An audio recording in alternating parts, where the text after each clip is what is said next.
ఈ రాష్ట్రంలో చంద్రబాబు నాయుడు గారి నాయకత్వంలో 2 సంవత్సరాల కిందట కూటమి ప్రభుత్వం ఏర్పడినప్పటి నుంచి కూడా రాష్ట్రంలో శాంతి భద్రతలు అనేది కూడా దినదినానికి కూడా క్షీణిస్తూనే ఉన్నాయి. దాంట్లో ప్రకారమే అనంతపురం జిల్లాలో మరీ ముఖ్యంగా తాడిపత్రి అసెంబ్లీ నియోజకవర్గంలో శాంతి భద్రతలు కూడా చాలా క్షీణిస్తున్నాయి. అక్కడ ప్రజలకు అనేది కూడా ఎక్కడ కానీ భద్రత లేకుండా పోయింది. మరీ ముఖ్యంగా వైఎస్ఆర్ కాంగ్రెస్ పార్టీ కార్యకర్తలకు కానీ నాయకులకు కానీ కనీసం ప్రాథమిక హక్కులు కూడా కల్పించుకోవడానికి కూడా అక్కడ ఎక్కడ కానీ అవకాశం అనేది కూడా లేకుండా కూడా పోయింది. అక్కడ పోలీసు వ్యవస్థ అనేది కూడా వారి యొక్క విధులు వారు మాత్రం నిర్వర్తించుకోలేదు. అక్కడ ఉండే శాసనసభ్యులు కావచ్చు, ముఖ్యంగా ప్రభాకర్ రెడ్డి గారు కానీ వారి యొక్క అనుచరులు చెప్పిందే వేదంగా కూడా తాడిపత్రి అసెంబ్లీ నియోజకవర్గంలో పోలీస్ అనే వ్యవస్థ అనేది కూడా నడుస్తూ ఉంది. కాబట్టి ఈరోజు అక్కడ శాంతి భద్రతల సమస్య లేవు.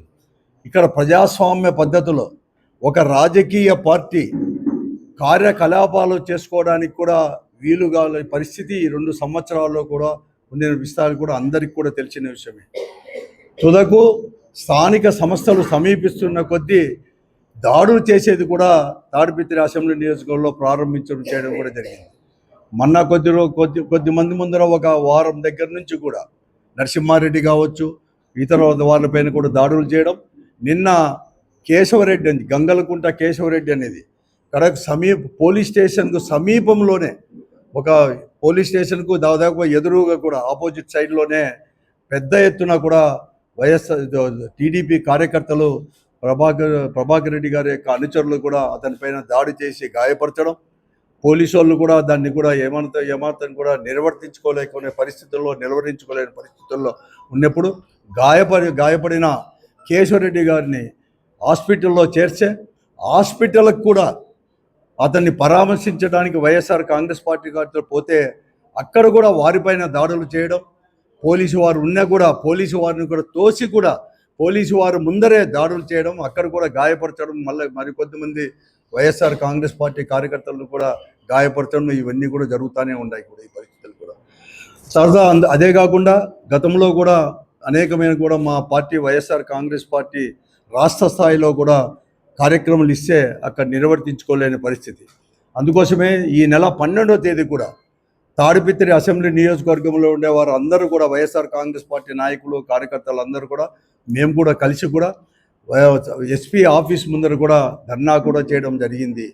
అక్కడ అన్ని కూడా కార్యక్రమాలు చేయాలని చెప్పి ప్రజాస్వామ్య పద్ధతుల్లో కూడా నిర్వహించుకునే కార్యక్రమాలకు మీరు అనుమతి ఇవ్వకుండా పోలీసే మరీ ముఖ్యంగా అక్కడ ఉండే సర్కిల్ ఇన్స్పెక్టర్ కూడా ఏకపక్షంగా కూడా ఇవన్నీ కూడా వ్యవహరిస్తూ ఉన్నాడు. అక్కడ ఎందుకంటే నిరాఘాటంగా కూడా అన్నీ కూడా జూదము కావచ్చు, లేకపోతే మట్కా కావచ్చు, అనేక అసాంఘిక కార్యక్రమాలు అన్నీ కూడా జరుగుతానే కూడా నిర్వహించుకునే పరిస్థితుల్లో అని చెప్పి అవన్నీ కూడా కలిసే మేము ఎస్పీ ఆఫీస్ ముందర కూడా ధర్నా చేయడం జరిగింది. కానీ పరిస్థితుల్లో ఏమాత్రం కూడా పోలీసు వారు అనేది కూడా ఏకపక్షంగానే వ్యవహరిస్తున్నారు. కాబట్టి ఇవి జరుగుతున్నాయి. కాబట్టి ఈరోజు మేమందరూ కూడా కలిసి ఇక్కడ అందరూ కూడా జిల్లాలో వైఎస్ఆర్ కాంగ్రెస్ పార్టీ పెద్దలందరూ ముఖ్యంగా పార్టీ సమన్వయకర్త నియోజకవర్గ సమన్వయకర్తలు అందరూ కూడా కలిసి ప్రజాస్వామ్యాన్ని తాడిపత్రిలో కూడా పునరుద్ధరించాలని చెప్పేసి అందుకోసమే తాడిపత్రిలోనే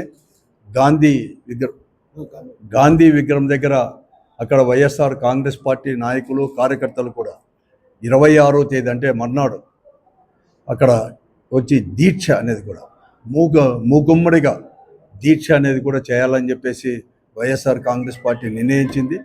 ఆ దాంట్లో తాడిపత్రి అసెంబ్లీ నియోజకవర్గ కార్యకర్తలు చేసే ఈ దీక్షలో మేమందరూ కూడా జిల్లాలో ఉండే వైఎస్ఆర్ కాంగ్రెస్ పార్టీ నాయకులు అందరూ కూడా ఆ దీక్షలో కూడా పాల్గొనాలని చెప్పేసి కూడా నిర్ణయించుకొని చేస్తున్నాం. ఇంతేకాదు మళ్ళా తర్వాత కూడా ఈరోజు హాస్పిటల్లో కూడా గాయపడిన కేశవరెడ్డి గారిని చూసిన తర్వాత డిఐజీ గారిని కూడా కలసాలని కూడా మేము కూడా నిర్ణయించుకోవడం కూడా జరిగింది. ఎందుకంటే ఇవి ఇంత జరుగుతా ఉన్నా కూడా ఎస్పీ యొక్క ప్రేక్షక పాత్ర చేతగాని తనం వల్లనే ఈరోజు ఈ పరిస్థితి ఈ జిల్లాలో కూడా దాపురించింది కూడా. కాబట్టి ఇంక ఎస్పీ దగ్గరికి అనేక మార్లు మేమందరూ కూడా ఇక్కడే కాదు రాయదుర్గలో ఒక చిన్న ఎంపీపీ బై ఎలక్షన్ సందర్భంలో కావచ్చు, లేకుంటే కళ్యాణదుర్గ నియోజకవర్గంలో శాంతియుతంగా ఒక శాంతి యాత్ర అనేది కూడా ఆర్టీటీ సంస్థ ఉండాలి అని చెప్పేసి ఒక రంగయ్య గారి ఆధ్వర్యంలో మేము జరుగుతా అంటే మేము పోయినా కూడా అక్కడ దాంట్లో కావచ్చు అనేక రకాల కూడా ఈరోజు అక్కడ ఉండే వైఎస్ఆర్ కాంగ్రెస్ టీడీపీ నాయకులు చెప్తే ఎస్పీ గారు దాన్ని ఇంప్లిమెంట్ చేయాలని చూస్తున్నాడు. కానీ అతను చట్ట ప్రకారము శాంతి పద్ధతులు కాపాడాలని చెప్పేసి ప్రజాస్వామ్య పద్ధతిలో అందరికీ కూడా హక్కులు ఉన్నాయి, దాన్ని దాన్ని చేసుకోవాలని చెప్పేసి దాంట్లో పూర్తిగా కూడా వైఫల్యం చెందాడు, ఏకపక్షంగా వ్యవహరిస్తున్నాడు. చేతగాని తనంగా కూడా మేమందరూ కూడా మేము అనుకుంటున్నాం ఎస్పీ గారు చేతగానితనమే, పోలీసు గారు చేతగానితనమే. ఎందుకంటే అనేక మంది ఈ జిల్లాలో కూడా ఇటువంటి సమస్యలు ఈరోజు కాదు, చాలా సమస్యలు కూడా గతంలో కూడా రావడం కూడా జరిగింది. అటువంటి పరిస్థితుల్లో కూడా ఈ జిల్లాలో ఉండే స్థానిక పోలీస్ అధికారులే దాన్ని గట్టిగా కూడా నిర్వర్తించారు వాళ్ళ యొక్క డ్యూటీలు కూడా. కానీ ఈరోజు ఇటువంటి పోలీసు వారు అందరూ కూడా తెలుగుదేశం పార్టీ ఏం చెప్తే అది ఇనే పరిస్థితుల్లోకి తీసుకొని వచ్చారు ఎస్పీ గారు. అందుకోసమే దీనికోసం తాడిపిత్తులో జరిగే ఈ సామూహిక దీక్షలో మేము అందరూ కూడా జిల్లాలో వాళ్ళందరూ కూడా పాల్గొనాలని చెప్పేసి కూడా చెప్తున్నాం, దానికి పిలిపిస్తున్నాం.